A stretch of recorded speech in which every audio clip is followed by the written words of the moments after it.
You're listening to a Countout Podcast.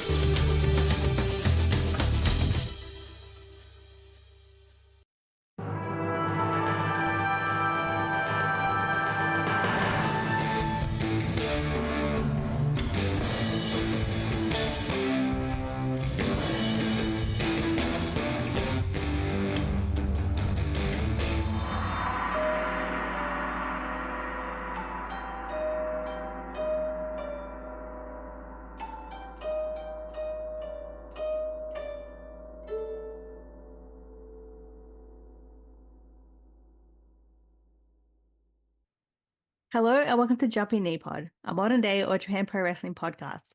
I'm your host Jessica, and today with me is Dylan Fox. Hello. It's really great to be back. I've missed you, Jess, and it's really great to be on again. Hopefully all the great listeners of the show really enjoy what we're putting down here because I've missed hearing you and your thoughts on All Japan, and now I get the honor and the prestige of being here live and in person to talk about it with you. So I'm really excited. Yeah, I brought you on for a mini episode. So we only have one show to cover. Basically, it's a finale of Tag League, so the last day where they had the winner crowned. I will be honest, 100%, I did not watch Tag League at all. I was burnt out. I had so much stuff going on. I'm like, I had to skip this Tag League. I cannot sit in front of my computer and watch, what was it, like 6-7 days of this? How'd you feel about Tag League? Because I know you watched it. I did. We talked about it at first on my show, The Eastern Lariat, and we talked about like the first half of the tournament, and my thoughts on it were like, every team is doing pretty good. Like it's been a very aggressively pretty good tournament. Like an And average then, tournament. yeah, and then we had like 3 or 4 more shows, and now you get the upgraded and updated version of what my thoughts are about it. And I definitely have come away with this whole tournament thinking this is the definition of an average tournament, as you said. So nothing changed. If you watch one show, if you watch 8 shows, I feel like you will be on the same page. I think that the good thing about this tournament that I like is that they'll be able to really mix and match the juniors and the heavies. That they actually felt like they tried to do that this year. And a lot of times that doesn't really happen as much. Sometimes you'll get into the All Asia division and stuff like when Hayato and Anzai were teaming, and that was awesome for the record. And now we got this where you got to see people like, Atsuki and Hayato team together and get wins and stuff like that. Obviously, there's been so much weird stuff going on in the company as a whole the last couple of months that also has kind of put a damper on it, I think, to a lot of people. It's kind of hard to get excited where it feels like there's another like scandal of some sort around the corner, which is where we're at with All Japan right now. Or even weird stuff like, Go suddenly showing up and joining Havoc was something like super unexpected. And not that he's done bad at all. I think he's done a great job, actually. His team with Ashino was probably one of the better ones of the tournament. I think anybody would expect that. But as it is, I would say everything's been good at best. Like we're in kind of below that beforehand. And I mean, and also ultimately, I do think in general, not just this tournament, but actually every tournament, whether it's the Carnival, whether it's the Real World Tag League, whether it's any league, G1, N1, whatever. A lot of times, in my opinion, the tournament is kind of it's a make or break situation when it comes to the final. So if you're into the final and they deliver like that, remember that tournament a couple of years ago when Nakajima was around and him and Omori won the tag league?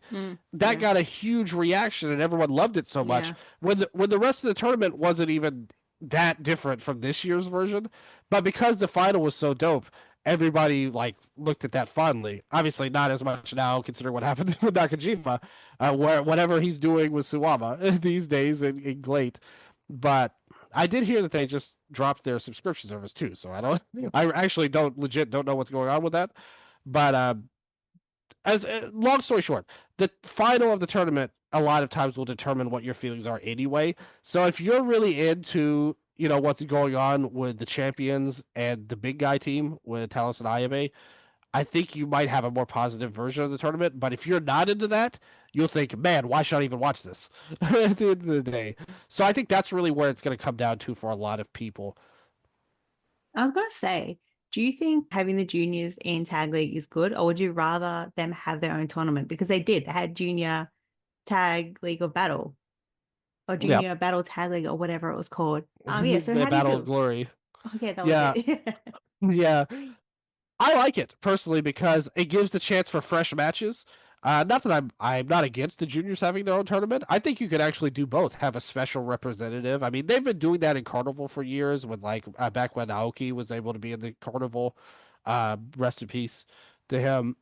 But you could do stuff like that. You had the Sato and Tamura in this tournament as a team, and also, as I said, Atsuki and Hayato. So I like that they're doing because you're getting fresh matchups more than anything. And when the juniors get a win, it feels like an epic win and a big moment. Whereas a lot of times, let's be honest, every other team outside of the finals, there really wasn't a single memorable win, really. But to see Yeah. Atsuki and Rising win in the opening night's main event, um, that felt like a huge deal. Like, okay, they're serious about these guys. These guys are now proven to be on the level of Kento and Yuma. Or yeah, excuse me, Yuma and Yuma. I had business tag flashbacks there for a Yeah. second. It's just because I want them to be together instead of Kento being his current partner. And but them winning over W Yuma, that felt like a huge deal at the end of the day. Um, and hopefully they're able to build upon that in the future. It's not like they suddenly have to like become heavyweights now, but it actually just gives a little bit of boost to the junior company, in my opinion, junior division. I just thought maybe because like if you're going like down the list of tag teams and you're just like, okay, here's a junior team, they're not winning, I can cross them off. Another junior team, cross them off. Who was it? Like Jiro and Takashi, definitely cross that off. It's just like I feel Please like God, cross that off. there's no way they're winning. Is it worth them even being in tag league? Well, there's credence to that actually, to be fair, but also that would count for like every team in the tournament Mm. almost as well, outside of like three maybe. Um, so that's kind of how it goes a lot of times. The tournaments are like you kind of know who the main guys are going to be, but if you could make people interesting and it's not so much them winning the tournament, but giving them moments during the Mm. tournament, I think is what you have to go for teams like that. And again, not just them or not even just junior teams, but actually every team in particular. So that really says is like, if you're a team like Hideki and Mashimo, you really didn't get any big moments in this tournament at the end of the day. And I like them, obviously. I'm a huge Kengo Mashimo fan. He was one of my favorites. Hideki, I loved for a long time. Lately, even I'm starting to reach my limits with Mm. him, to be honest. But on paper, I love that team.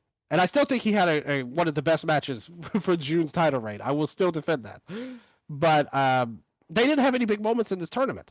So it kind of makes you wonder, you could have replaced them with somebody else if you thought like that. Well, Kuma and Hokuto, they had some interesting moments where they like played it more serious unexpectedly. So that was kind of cool, even if they didn't win a ton. You can really make moments for people, and I think that's Yeah. what you have to go for. And I do think they accomplished that for Atsuki and Hayato more so than Yoshioka and Musashi. I would say. Who, or if you remember, who did you think would win? So for me, I honestly thought at first W was the Yeah. favorite. Oops on that. Um, so I thought that they had a good chance to win. Obviously, they've gone in a different way, and whatever with Aoyagi is a part of it. But regardless, they went with a different way with that, and also with the Triple Crown that they've set up throughout the tour with Anzai and Jun Saito doing their thing. Um, so really, after that happened with Aoyagi, I was really skeptical, and I thought things were super up in the air. I actually thought there was a good chance they would go with Talos and Ayabi, to be honest with you, because I think that they have. First of all, I personally will admit this.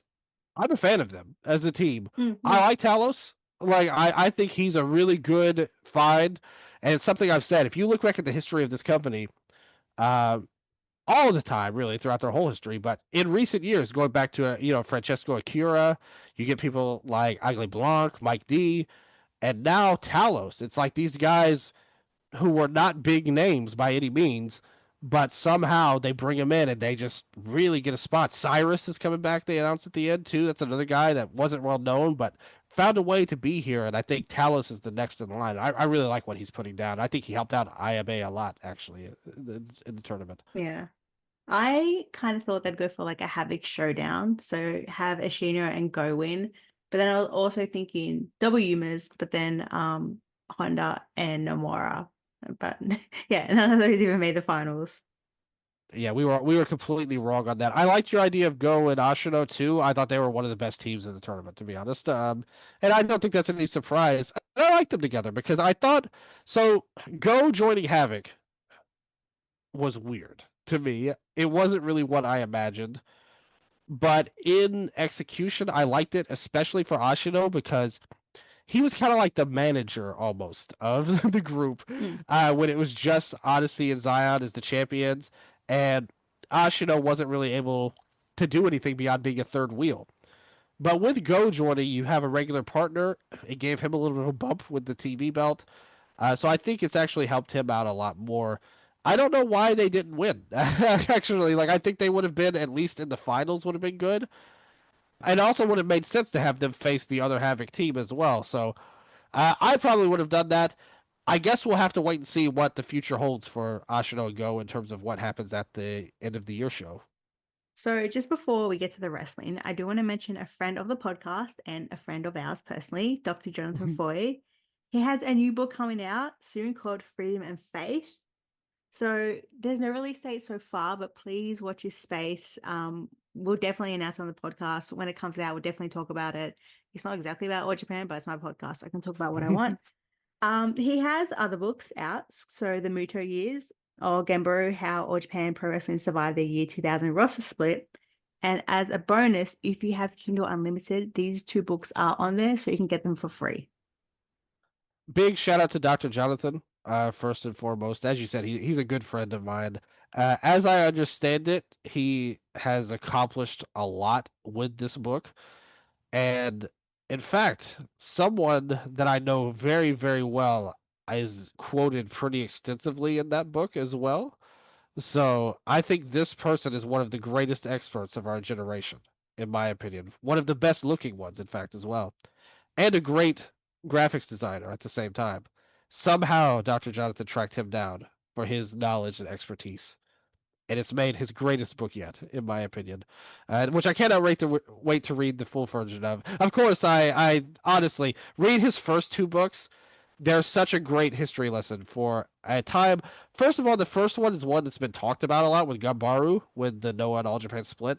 But he really went in depth and was able to get great sources. And then the Muto years is something that has kind of fallen by the wayside to a lot of modern fans. And now with this Noah book, he gets to unleash a whole new era of things. So I love the way he's able to jump at different time pieces of wrestling history in Japan. And it's something I think is great to see people that, and I know people from the first two books that didn't even know anything about All Japan, and were able to look into it more, and it was able to make new fans for the company. So hopefully this Noah book does the same, where you get the history lesson, but it inspires the readers to jump into the modern version as well. Yeah. Just yeah, please look out for it. Just search it up. Jonathan Foy is just excellent when it comes to wrestling. He's got like such a big brain about everything. Like he talks about like the 2000 split, and then the next week he'll come on here and talk about modern day All Japan. So he knows a lot. He knows what he's talking about.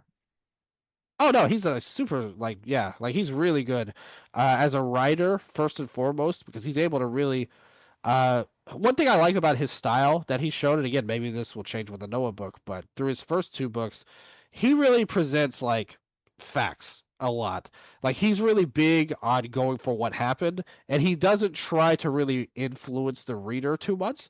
And he kind of lets you lead your own conclusions a lot in his writing. And I said that when I did the review for him for the first couple of books. It's something I mentioned is that I liked his style of doing that.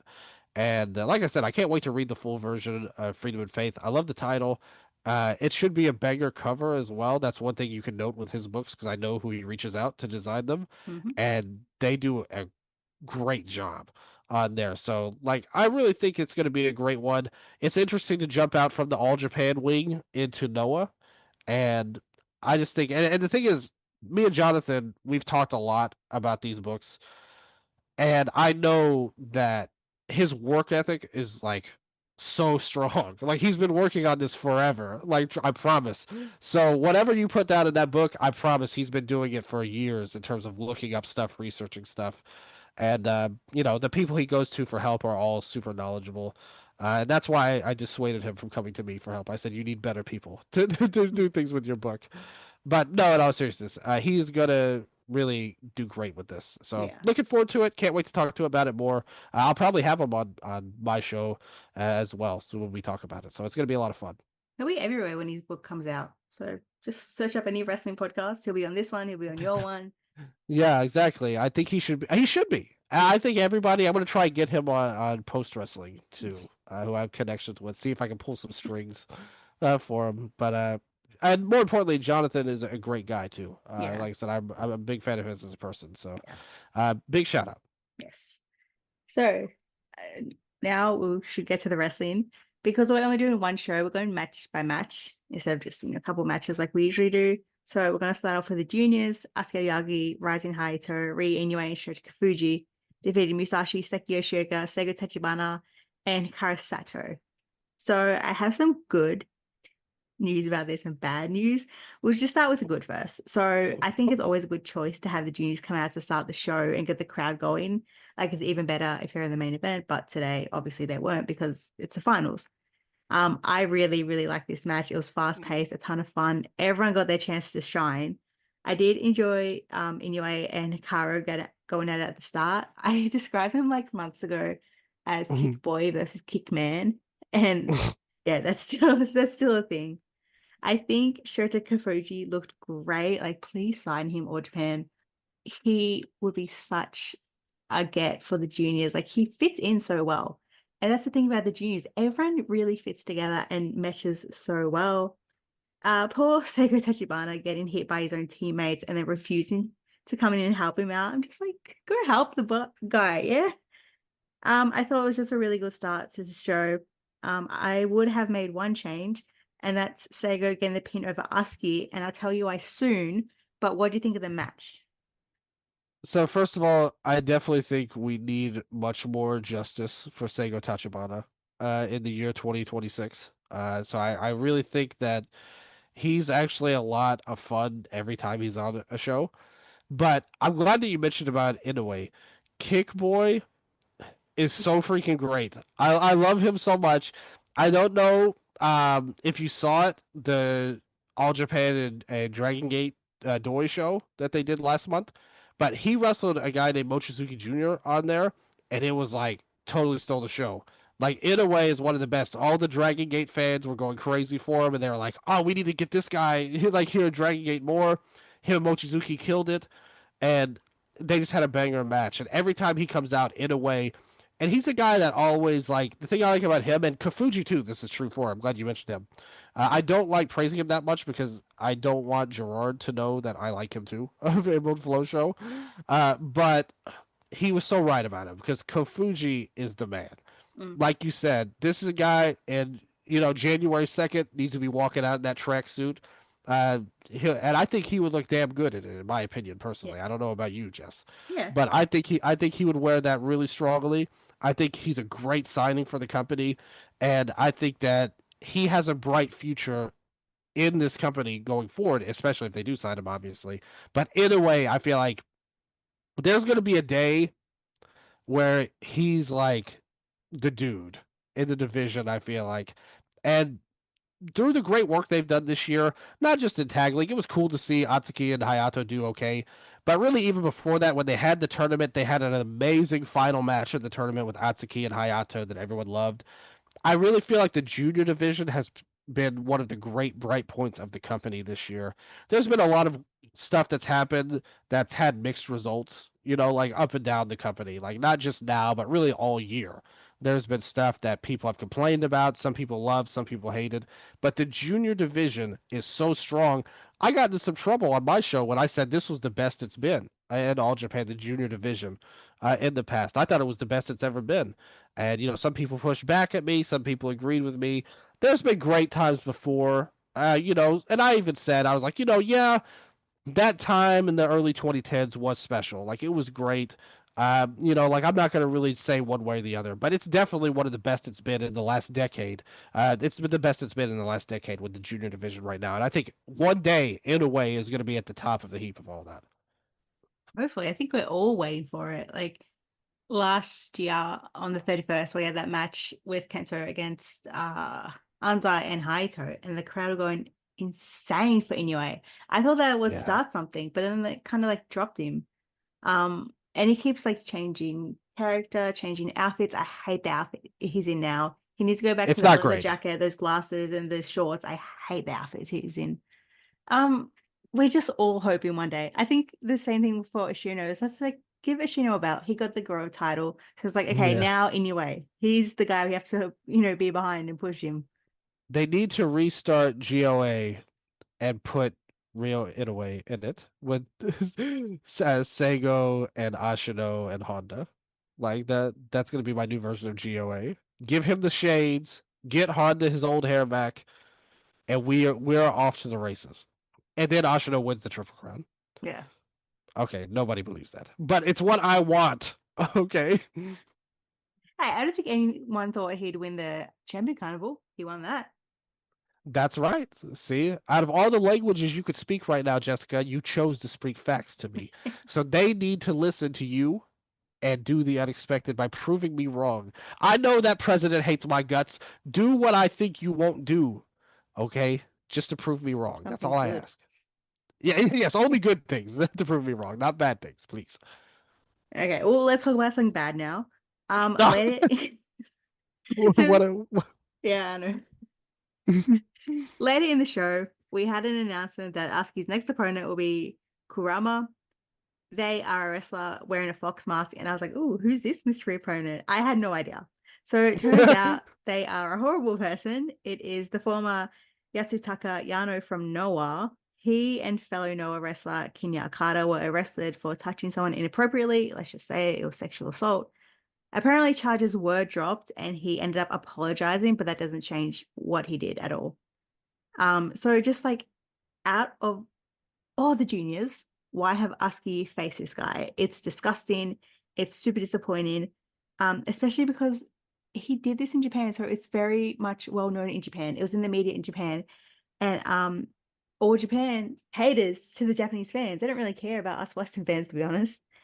So a lot of Western fans are saying like they're done with All Japan, and I don't blame them at all. What I did find interesting, though, is that Japanese fans aren't too happy with it either. Of course, I saw someone say, let his wrestling just do the talking. He only had one strike, so, just give him a chance. But a lot of them aren't happy. And I'm hoping that they are unhappy that All Japan kind of listens to them. I don't think it will happen, but, we've got like a 0.1% chance. It's just like, you got to remember they did boo the president. So if they don't like something, they will make themselves known. But so going back to what I was saying about the match, they had the perfect opportunity to set up Asuki's new opponent and just have Seigo pin Asuki instead of Asuki pin Seigo. Like, it was so easy. Instead, they fuck it up and get this asshole of a guy who should be nowhere near a wrestling ring. And it's just like, I'm just so unhappy, disgusted, and disappointed. Like, All Japan is ending the year with Kento and Anzai, which is going to be like an amazing match, and then start the year with this like piece of shit, I followed his career like way before everything happened, and like that thing, like when that happened, when him and Okada got arrested, I don't think this is as well remembered now, but they were literally like they were arrested at backstage of a show, and they were pulled from the show as an emergency situation, and we never knew anything. Like, they didn't say, it's not like they got arrested and suddenly it was like, oh, we know exactly what happened. Literally for like 6 months, we didn't know what had happened. I remember that happened, yeah. Yeah, and I actually, like, for me personally, I remember going back at this, and a lot of people were kind of like, a lot of people compared it thinking like, oh, maybe this is kind of like when Jake Lee got drunk that time and had to apologize and all that stuff. And I had a really bad feeling about it because, like I said, this isn't like, and I'm not trying to disparage anything, but like, this isn't like some kind of like something that we don't know that can't be proven. Like this guy got arrested. Like he admitted that he did it. It happened. Okay? In Japan culture, a lot of times there is a big gap between like separate the personal lives and the public lives. But this happened right before a show, like when they got arrested. What he did was so heinous and so bad that they had no choice. Like they had to get rid of these guys and just cut the cord. And it was, that's very rare in Japan, even with scandals and things like that. A lot of times there will be an effort to sweep things under the rug. But this didn't happen with him, and that shows like how bad he messed up and what terrible things that he did. So after that, he basically went to Mexico. Like I think a month after it got announced, he posted an apology on Twitter, as you mentioned. The Japanese fans, again, some were negative, but a lot were positive too. To be honest, if you tweet the post where it got announced, you'll see a lot of positive Japanese comments. I do have to admit that. Um, Obviously, with the Western fans, it's like, who would possibly not hate this? Like there's nothing good about it. It totally sucks. And like I said, he was kind of in Mexico right away. That was around late 2023. And I'll be honest, Jessica. We talked about this on my show, and I thought when his apology got it posted and we saw the reaction to it, I honestly figured one day he would find his way back into Japan. Not at this level, though. Like, I didn't think he would ever be able to resurface in a Noah or an All Japan. I thought he would be on the level of, like, the same companies that Joji Otani works, who's, like, committed some horrible acts of his own. And is still wrestling. Like, but he's in going nowhere promotions, like pretty much. Like that's where I thought he would wind up, is that he'd be back home in promotions that are not well known or visible. The fact that All Japan's doing it is baffling to me. Like, what is like you said, they could have booked anybody, like any kind of wrestler in this spot, and given somebody a chance. If you want a fresh face, get somebody new. I get that. But you had so many options in your home country that you could have pulled out, and that would have been on an indie show that doesn't have these terrible acts that they've committed before. That's going to turn off a lot of your fan base. And even in Japan, like you said, people have taken notice. Like there's people that will not be comfortable with this man, and watching him. And some people can say something about rehabilitation or whatever. But at the end of the day, the first thing he did was go to Mexico and hide under a mask.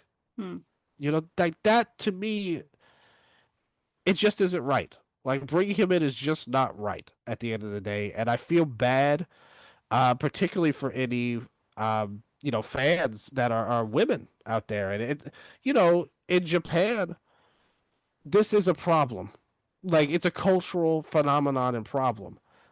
And it's just very sad that it's now infiltrated a major company for no reason. Like you said, this is so easily avoidable. They're shooting themselves in the foot over and over, and I just don't understand what they gain from this.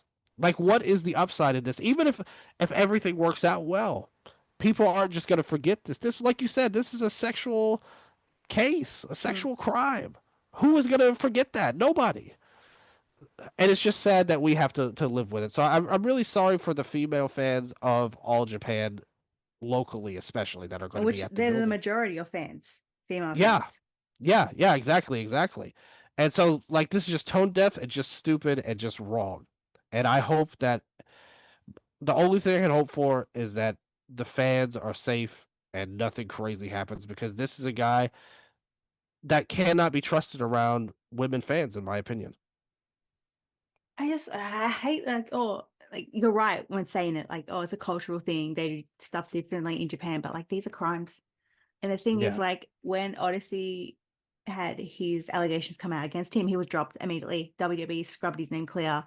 Yep. This guy commits this act, he flees to Mexico, and to say something we both love, the Yakuza series, the next game that they're remaking 3, there's a guy in there that committed sexual assault, and everyone's like, yeah, if you don't take this guy, I'm done.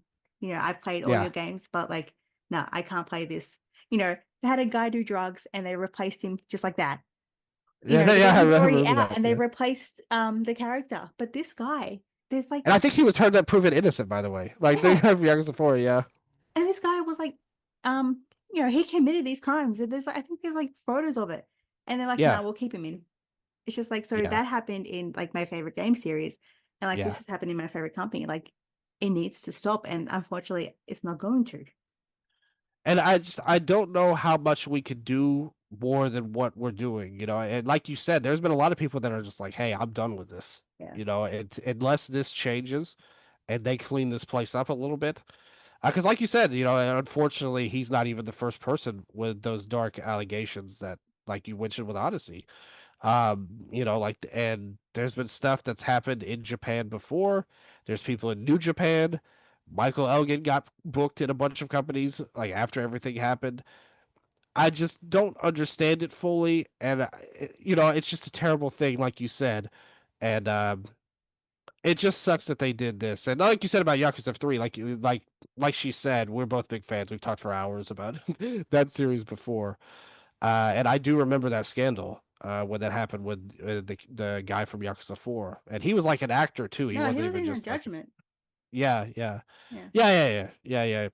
And it's just crazy how all that happened. Mm. But yeah, you know, this just sucks at the end of the day. And like I said, my only hope and prayer is that everybody's safe. And ultimately, if you're not comfortable with this, nobody blames you at all. Like nobody would blame you. Just do what's best for yourself. And if you're not, if you're a fan, if you're a women's fan or a men's fan, do what you need to do to be safe with your mental health right now, Yeah. because this is a very uncomfortable thing that we're having to witness right now, unfortunately. And that's not, obviously none of us made that decision at all. Like, you know, I like I said, I haven't seen one person in English even not be 100% negative. You know what's funny? The thing about the Yakuza guy caught with drugs, we were talking Yeah. about the same thing, but I happened to do different characters. So you're talking about Yeah. I was talking about in 4. I was talking about the guy in Judgment. it happened happened twice in the same series. Oh, and so but the thing is, they redid him, Yeah. like in the remake of 4. So yeah, Yeah, and you're he right. was How found did that happen innocent. Yeah. twice? That's so Yeah, funny. he was found innocent. I think the guy from Judgment was guilty, but crazy. Yeah. We're gonna talk about, I guess, more positive wrestling. It was Hokuto Mori and Kuma Arashi defeated Crucio Tokyo Japan and Takashi. So this kind of like Hokuto Gun versus Hokuto Gun, except for Jiro. I do have to confess, Dylan, you're gonna hate me for this. I was like bobbing along to the entrance themes. Like I haven't heard Jiro's in so long. Okay, like you know how it plays like twice or 3 times? The first time I was bobbing along, but when I played the second time, I'm like, okay, skip 10 seconds, skip 10 seconds. And then when Hokuto came out, I kind of like the entrance theme. It's so stupid and it's just fun, you know? You have disappointed me greatly with this, I do have to say. But I will say this. I will say this. I'm about to shock you right now. I don't think Jiro is the worst member of his team. No.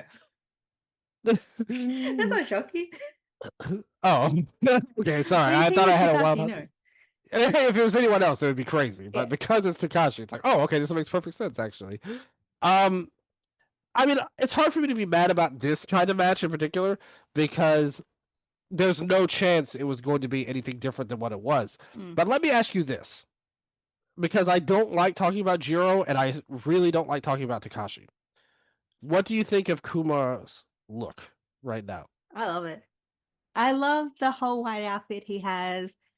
The way he grew out his hair, so it's not just the mohawk. It makes him seem Yeah, so much younger. I it think does. that's great. You're right about that. Yeah.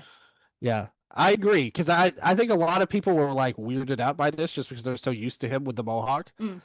But as a hair connoisseur, and you know this very well, I think that the hair is an A+ upgrade for Kuma. Yes. So I'm into it. I like this new version of the team. I think the hair has made me turn the whole corner on Hokuto-gun now, and I'm ready to embrace this faction fully.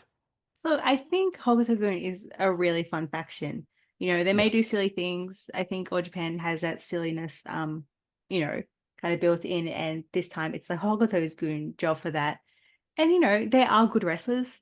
the thing is, they can come in and pull out like a really, really good match every now and then. I think the Kuma and Hokuto team are a good team. They work well together. And even like Hokuto now with his white outfit, it just looks so cool. It makes him just look, I don't know, that much better. And I just think it's fun. You know, they're not hurting anybody. I like the look. I think we're getting there with them. And like I said, they had a couple of times where it's like, okay, we're going a little bit more serious lately with them. And I do think they are good wrestlers. And I like what they're doing. Obviously, it's not necessarily them, but I really wanted to get your take on Kuma's hair at the end of the day. This match is not for me because of Jiro and Takashi. But if anything, on the other hand, it makes Hokuto-gun look better by being in the ring with this horrible like version of a comedic team there. So I'm all on board. Hokuto-gun, I love you. But did you like the end of it where Takashi, like, you know, what's his move when he does the what was it? What's it called? You know what I mean? I don't know. I don't know. What he like, you know, stabs.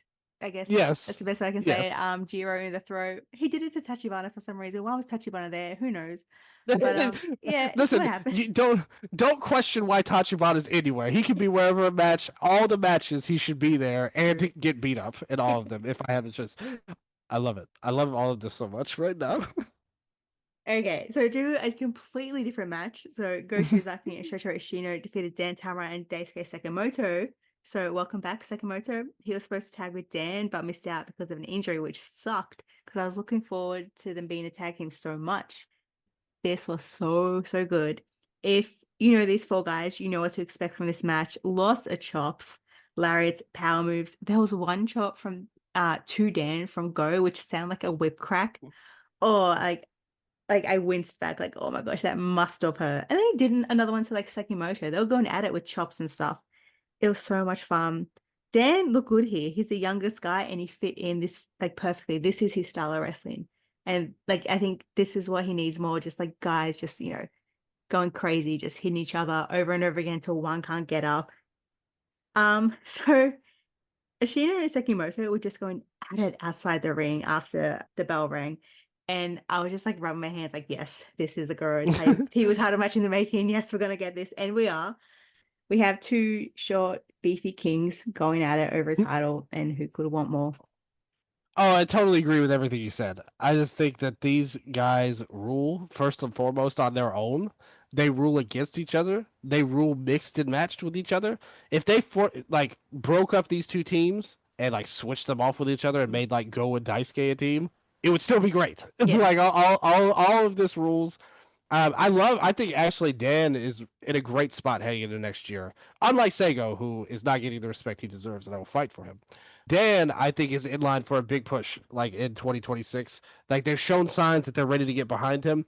They've shown signs that they're ready to pair him with a guy like Sekimoto, who's a legend in the industry. They've shown signs that they want him to be something, and I think they're really preparing him for a big run. I think you could easily see him in the carnival next year and probably getting some big wins too. And if they are, we need to see these guys in the same block because I want to see them wrestle. I want to see the chops thrown out. I just love Go so much, honestly. Like I said, I'm not in love with the faction like aesthetic really and everything about it. It's kind of like a goofy heel faction. But I just love seeing him wrestle everyone. Like I want him to wrestle every member of this roster. I want him to chop and make people have blisters up and down this roster, and I think he will make it great. Again, my favorite team in the tournament was Go and Ashino, and I love them again. And Sekimoto and Dan, I hope that they get a tag title shot or something in the future, because I think that they have a lot of upside, and I think they're doing a great job with Dan. What do you think about the Goro TV title match? Who's winning?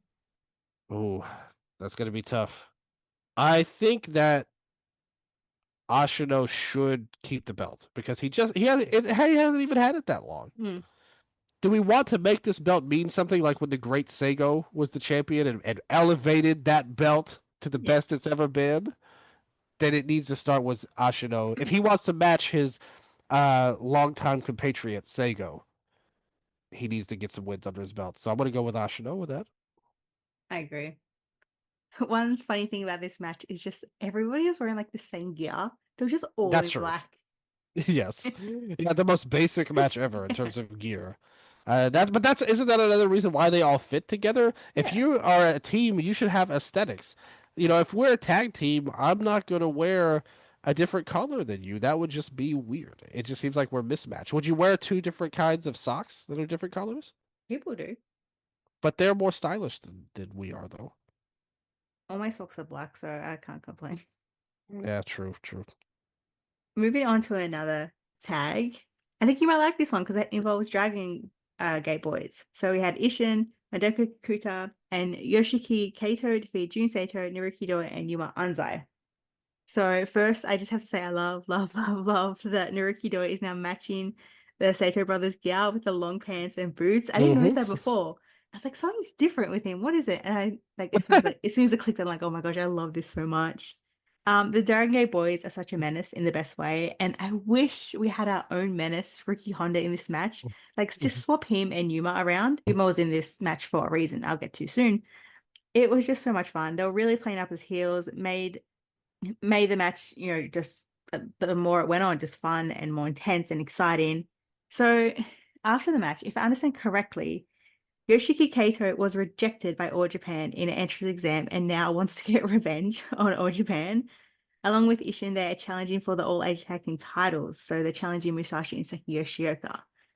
Anzai, on the other hand, has announced if he wins the Triple Crown of Kento, he will nominate Kikuta as his first opponent, which is so good because I want more with these two. They're so good together. Kikuta, on the other hand, I just saw a fan photo. It was really, really sweet.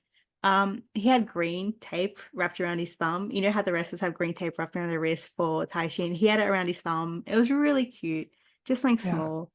I just think it's really cool to have Dragon Gate guys involved in All Japan, and I just want more of this next year. Especially these particular Dragon Gate guys, I would say, because first of all, I knew that you would love these guys, especially Ishin and Kato. My good friend Amy Hay on Twitter, she always compares them to Bulk and Skull from the Power Rangers, which I think is a great way to describe them. Like heels technically, but very lovable ones that are like extremely goofy. Kakuta is in fact the Dreamgate champion, which is like their version of the Triple Crown, and he's like the top heel of the company. They rebranded the faction earlier. They started their own group this year because basically Kakuta overthrew the previous leader, Shun Skywalker, who I think a lot of people know, and they've just been the top heels, and they've done a great job. But Ishin, I've always said on my show, he's like destined to become a babyface because he's just too lovable. At the end of the day, he's too great. He's too lovable. I mean, he just had a great match with All Japan, former All Japan wrestler Gianni Valletta, the Malton Ricky Dozan. And I mean, that's long ago. He was a wrestler for All Japan. yeah, it was many years ago, but he's now found his way to Dragon Gate and is kind of awesome, to be honest, in his role in DG. But these guys are all true heavyweights. Dragon Gate's more known for a junior style.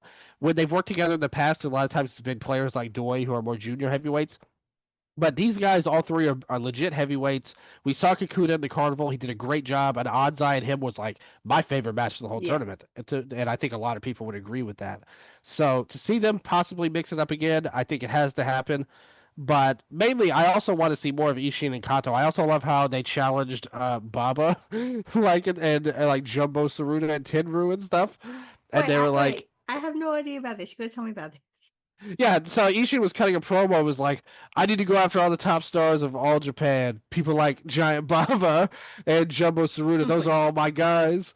And yeah, so obviously none of those people are alive anymore, let alone wrestling for all Japan. But that's the kind of comedy these guys do, like totally in their own world and universe. In a universe where they can wrestle Giant Baba, which is not the one we unfortunately live in, because I would love if Baba was still alive. But so they're very comedic and fun, but also they're great wrestlers too. I think Ishin has shown himself to be a strong player. Kakuta really delivered. He was one of the most exciting guys in the carnival. I actually think he's a lot better in All Japan than his run as Dragon Gate champion stylistically. So I think this trio has a lot of potential and upside. I'm glad that they keep bringing him in. And Kato, his character is like, in real life, he was a former some kind of like officer or something, Maybe or a like police officer. yeah, former police officer. Yeah, and his character is like a delusional heel where he's a hero of justice, Oh my God. but somehow a part of this goofy, ridiculous heel Bulk and Skull faction. So love all of them. The match was a lot of fun, and I really hope we get Kakuna and Anzai again one day. I just wish I had more time to watch Dragon Gate. Like, I'm not going to say it on the podcast, but Okay. like next year I have stuff going on, yeah? It's going to take up most of my time. And it's just like, I hope I have time for All Japan, but I want time for Dragon Gate as well. I really, really enjoy Dragon Gate when I watched it, and I enjoy it when they come into All Japan. I was going to ask before, I forgot to ask. Yeah. Just off the top of your head, no explanation needed, just a name. Who could face Asuki for the junior title? I think uh the current Twin Gate champions, either Rita or Jackie Funky Kame, should be. Those are the two best high flying style, and they're the most dynamic wrestlers DG has. So either one of Rita or Jackie Kame should get the shot, and I think they would put an incredible match with Atsuki in there if they were able to do that. Yeah, but we had these Dragon Gate guys who were fantastic. If you are watching this show, watch this match and the junior match. I think they were the two best matches. Oh, and the Go match. Yeah. Yeah, but it was just so much fun. Like, I guess you'd call them like comedic heels, or am I Yeah. overstepping? I don't want to No, make any Dragon Gate fans mad. Yeah, no, they are like I said, they're compared to Bulk and Skull. Like they're totally like goofy heel players, and I totally thought that they were you coded, to be honest, that you would really get a kick out of them when they came in, and I'm glad to hear that you did. I gotta say, I don't know Power Rangers that much, so I don't know who Bulk and Skull are. Well, they were like kind of bad guys, but bumbling ones that always got like. It's kind of like Jesse and James from Team Rocket. Yes, exactly. That's a perfect comparison. Yes. Although does that make Kakuna Meowth even though he's the champion? I don't Well, you know. tell me. I that's a good question. I was literally wearing the first thing we did when we got on call. I bragged to you about the Pokemon shirt that I'm wearing right now. Yes. My favorite Typhlosion. So I appreciate the reference, and I think that's a very good descriptor. If you're not familiar with Power Rangers, Jesse and James, Ishin and Kato. Oh, he could be like Meowth. Not Meowth. Giovanni, the leader of Team Rocket, since he has a title. Oh, that's true, but he's not dastardly enough to be Giovanni, who is like Mewtwo that they need to create. Although there have been robot gimmicks in wrestling before, I think that they need to do that going forward as well. I mean, technically, Strong Machine J is a robot, like he is a machine, literally in the lore of Dragon Gate. So shout out to that. So the next match, I really don't have much for it. It was Kenta Miyahara, Ricky Honda, and Hideki Suzuki defeated Dave Boy Smith Jr., Kengo Mashimo, and Naoya Nomura. It was fine. I think coming after the last match, I'm just like, that was a lot of fun. This is kind of, I like Honda up against Nomura, and I like Kendo. I mashed their names together. I like Kento up against Kengo. That was really it. Honda stopping Nomura's spear was pretty cool, though. Yeah, but the Dragon Gate guy 6-man tag was better than this. Imagine if it was Kento, Kengo, and Keno coming together as a team. How would you handle that? There. I wouldn't say it. I just like. Well, I think that, and then Kendo Kashin would also jump in as a special referee, a former All Japan wrestler. The thing about this match is that there was nothing wrong with it, but after it was kind of like if you watch, imagine you and me, we're talking right now, you see things full color around.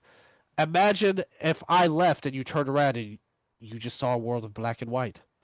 That's kind of how this match was. It was like you saw this really colorful and exciting and charismatic match, and then you had an old school match that didn't really lead to anything of note.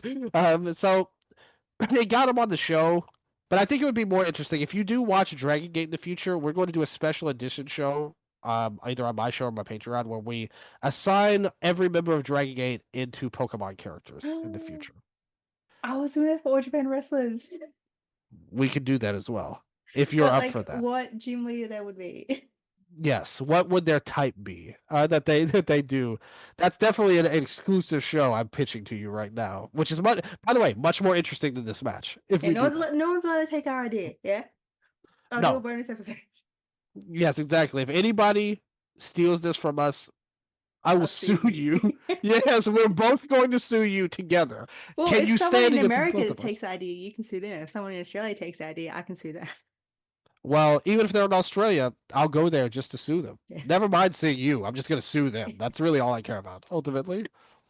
For Kento, like, who do you think? Okay, so Kento would be fire type in my opinion. Yes, yeah. Listen, now yes, a part of that is because of his color scheme. I'm not gonna lie, but look at the hair.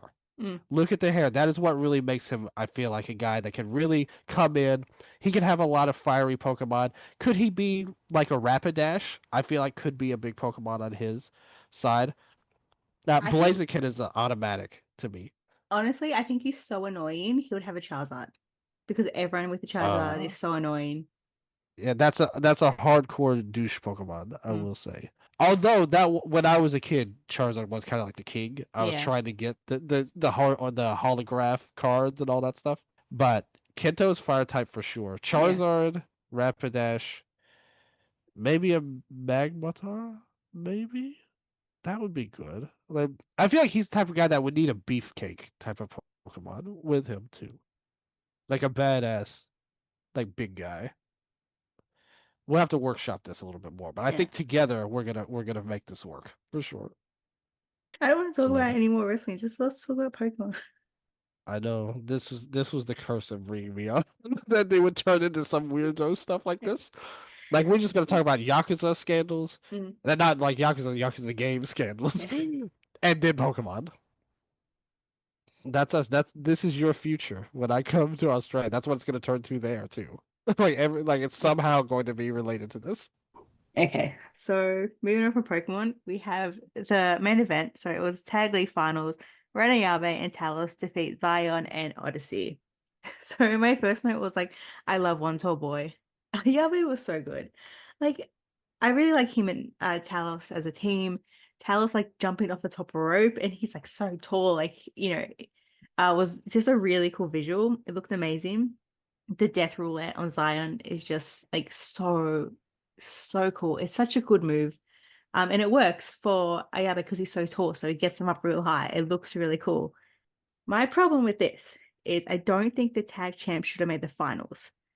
I'm not a big fan of champions in the finals, especially because Ayaba and Talos won, so they're going to have a rematch. It would be more interesting if there was another team, say like Nomura or Honda. Now, saying that, I do think last year when the Satos went undefeated and champions and then they won the whole tournament was the right move. But they're the Sato brothers, so it's different. So moving on, Ayabe is like raking in the tournament wins. He has won the Royal Road, he's won Tag League, he just needs to win Champion Carnival, and he's like, I've done a sweep. Then he becomes like a junior, wins the junior tournaments. Oh, I can totally see that happening too. Well, by the way, very very easily for him. Yeah. What do you think this match? What do you think of the team winning? Like I said, I like the team a lot. Like I think the thing is that's so cool about this team is that like Ayabe on his own was a giant, like tall guy. Uh, he came in with the glow up for his style with the new Mm. ring jacket and all of that, new haircut, did his thing, has gotten chances, and yet when he stands next to Talos, Talos makes him look not as big as he usually does against anybody else on the roster, because Talos is so freaking tall. Like how is he able to move as good as he does?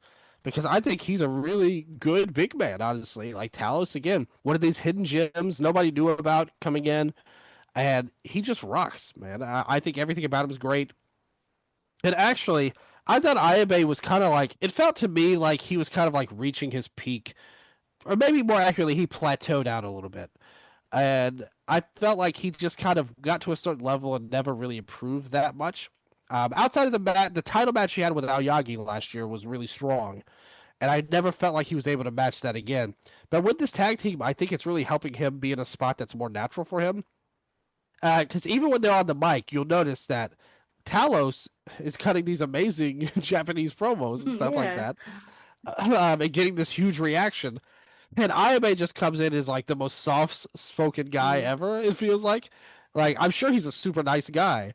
But he just is not that loud and brash like the way Talos is. That he's able to get people on their feet and up and over and stuff like that. Ayame is more like a soft-spoken, nice, good boy, and I think that he needs to be with Talos to kind of unleash a next level of aggression and an extra level of charisma to him. So I think everything about this is working. They obviously want Ayabe to be one of their main stars, and why wouldn't you look at him? Like pretty much, Mm. So I think this is a great path for that. I think they're a really good tag team. I think they deserve the win. I do somewhat agree with you about the champions going to the final because it's just like, honestly, I would like it better if the champions actually won because at least there's a point to that. They can call out their own challenger.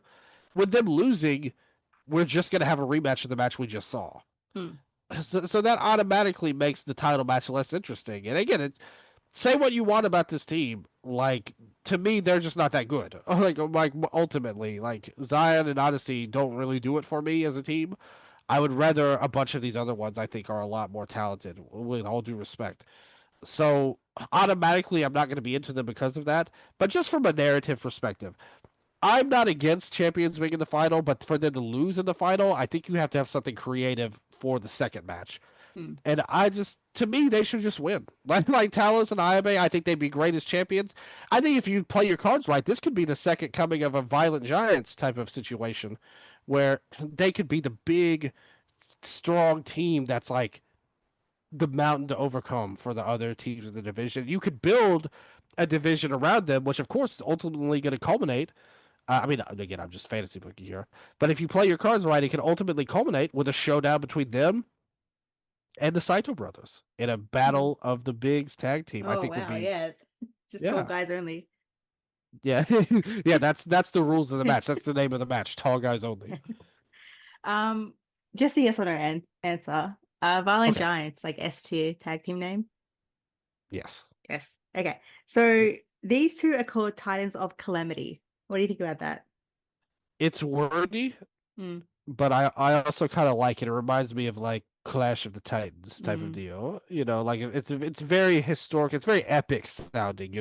Yeah. It feels like something that you could throw out, into the ancient Romans. And they feel like they could be two of those type of guys that were the Roman gods. And hey, this could be all a plot to bring Zeus back into all Japan Don't say that with the because he won't Titans. be back and it'll be sad.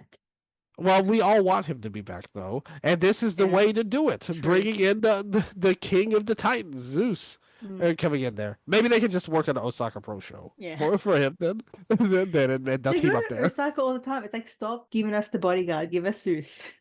Yeah, nobody wants him. We want Zeus. Like, why can't we have Zeus? All Japan. When he Uh, does sing his theme song, that's funny. Um, uh, I'm glad. I'm glad you feel that way. there's something you said at the start, how like Talos is taller than Yabe, and Yabe was like the tallest guy here. Do you remember back when he was tagging with Suji, and Suji was really sad because he was shorter than Yabe, and then Yabe gets a tag partner, and now he's shorter. So we're just gonna keep him going up. Talos has to get a tag partner that's even taller than him.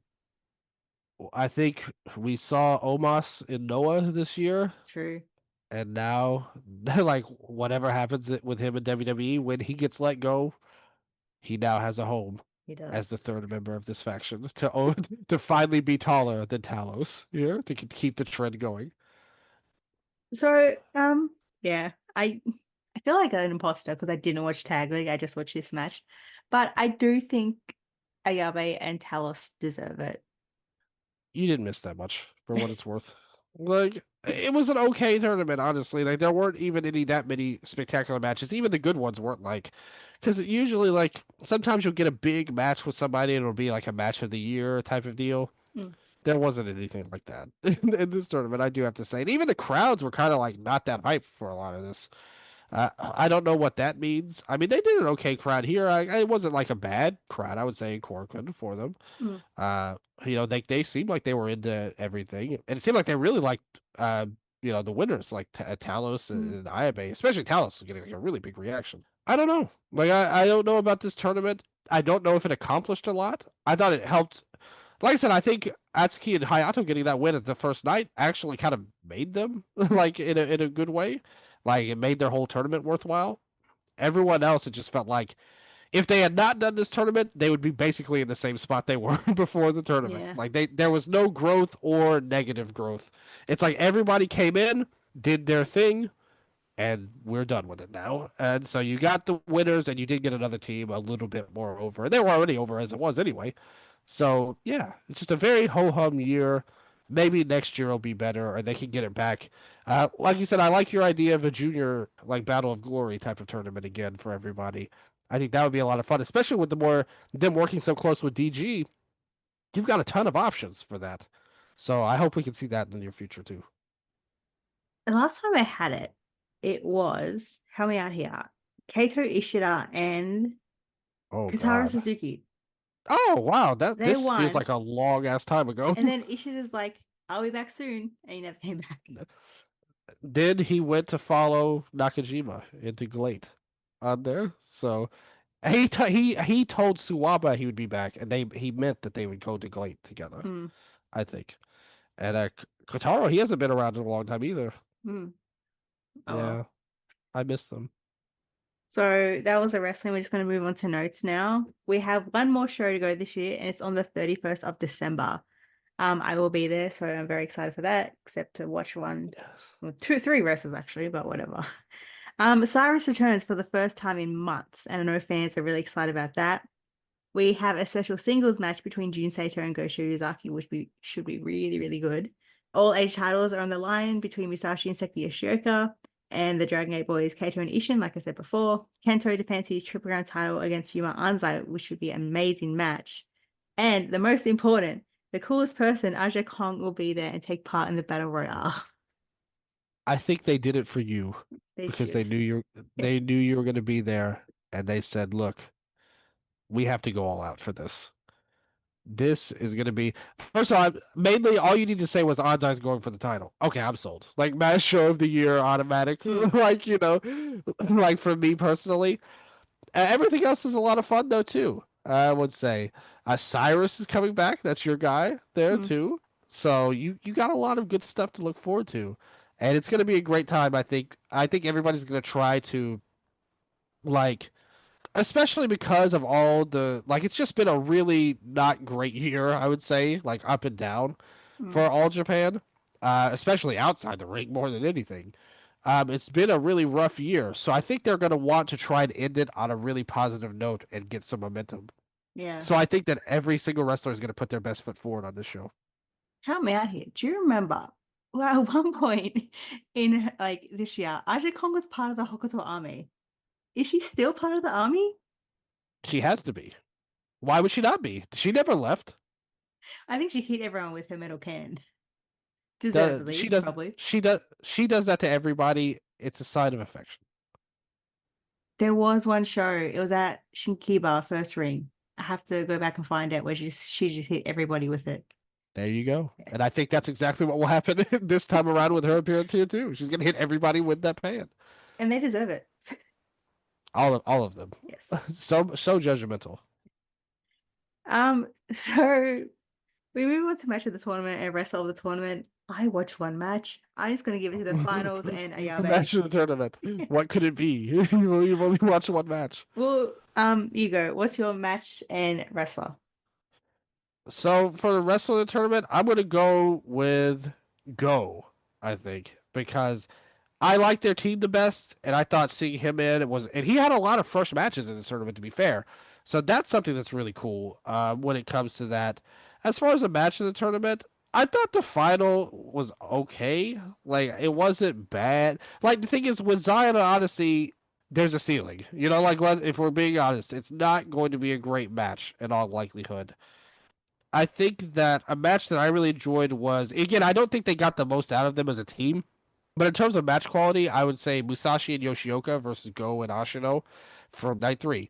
Check that out. It was the main event of that show, and it was really good. And I thought it was like, again, not like a banger where you're gonna tell all your friends and say, no, you have to drop everything to watch it. But it was a great match, and they had great chemistry together. It was really nice to see Go work with people that are significantly smaller than him, and I think he really excelled in that role too. So good stuff there. I remember last year, Musashi and Seki Yoshioka had like one of the matches of the tournament against Mashimo and Sekimoto. Do you remember? Yeah. Yeah. Musashi and Yoshioka are a really good team. And there's another one that's had like they really helped bring that up. The early run they had where they were both, Yoshioka won and then dropped it to Musashi, and then he had a run. I thought that really elevated the title. They were able to bring that up to a new level. So they're a really good tag team. So we have reached the end of another episode. I want to thank you all for listening and supporting Jumping Knee Pod. You can find me at Sister Jessie and RollRoad72 on Twitter, and also on Bluesky at Sister Jessie. And where can people find you and listen to you? Anybody who wants to check me out can check me out at Viva_0 on Twitter, Viva0 on Bluesky, at Eastern Lariat everywhere, pretty much, for my show, which is all about all of Japanese wrestling, not just All Japan. We cover New Japan, Noah. We talked about 01 on the last episode. Even we talked about Joshi on that show, Dragon Gate, DDT. I push for more Dragon Gate and Joshi and Striga. He goes along with me sometimes. There. But we have a lot of fun on the show. It's kind of important that you check us out now, though, because we're coming up on the year-end awards, where it comes to determining the best of the year in Japanese pro wrestling. And they've been really popular in the last few years. I want to see some good voting this year, and we get some good winners, which has happened every single time. I think there's been literally one person that won an award where I was like, man, I think this was a bad choice in the last 3 or 4 years. And I won't be me. Everybody knows it was Julia that year that she won, which I didn't think she deserved it. As much as I love her as a wrestler and everything about her, pretty much. But I just didn't think that was a great vote. But nevertheless, I hope everybody has fun. We want to hear the voices. I don't care if you like one promotion, if you've barely seen any wrestling. I'm trying desperately to get Jessica to vote on them every year. I failed many times, which is nothing new. It's like, please vote for this, and I'm putting it out there again. Please, but not just her. I'm saying it to you too, the listeners. I'm saying it to everyone listening. Please vote on the year-end awards. We need you, and your opinion is valid no matter how little wrestling you watch this year.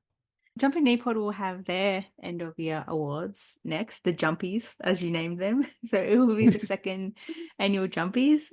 So look out for that. But thank you, Dylan, and thanks everyone once again. I have been your host, Jessica, and I'll see you next time for more All Japan Pro Wrestling.